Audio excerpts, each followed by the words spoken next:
Hello everyone, welcome back to Commerce Efficiency. Today I'm back with a new video of class 12th accountancy and today's topic is revaluation accounts.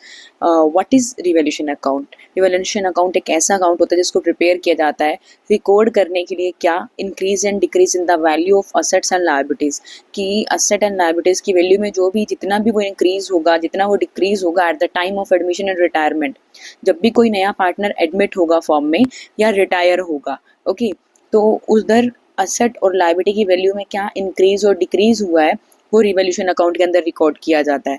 And secondly इसका purpose क्या होता है? इसका mainly जो purpose होता है वो होता है फाइंड आउट करना प्रॉफिट या लॉस रिवैल्यूएशन करने के टाइम पे। ओके, रूल्स हैं, याद रखना, न्यूमेरिकल क्वेश्चन सोल्व करने में बहुत हेल्प करेंगे। It's a basic and the most important rule, that is assets की वैल्यू जब भी इंक्रीज होती है तो वो रिवैल्यूएशन में क्रेडिट साइड पे दिखाई जाती है। क्यों? क्योंकि वो हमारे लिए कहीं ना कहीं एक इनकम का सोर्स हो गया, राइट, बेनिफिट है हमारे लिए।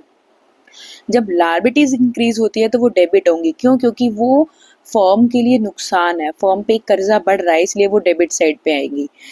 जब असेट की वैल्यू डिक्रीज होती है तो वो डेबिट होती है। क्यों? क्योंकि हमारा असेट है उसकी वैल्यू डिक्रीज होगी तो हमारे लिए कहीं ना कहीं लॉस होगा, इसलिए उसको डेबिट साइड पे दिखाएंगे।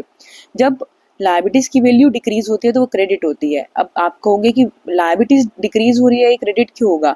क्योंकि लायबिलिटीज डिक्रीज हुई है मतलब हमने कोई ना कोई लायबिलिटी, हमारा जो कर्जा था वो हमने भुगतान कर दिया, उस चीज़ का उसको हमने पे कर दिया, तो हमारे लिए अच्छा है ना। इसलिए जो चीज़ अच्छी है वो क्रेडिट साइड पे आएगी। अब ये किस तरह काम करता है?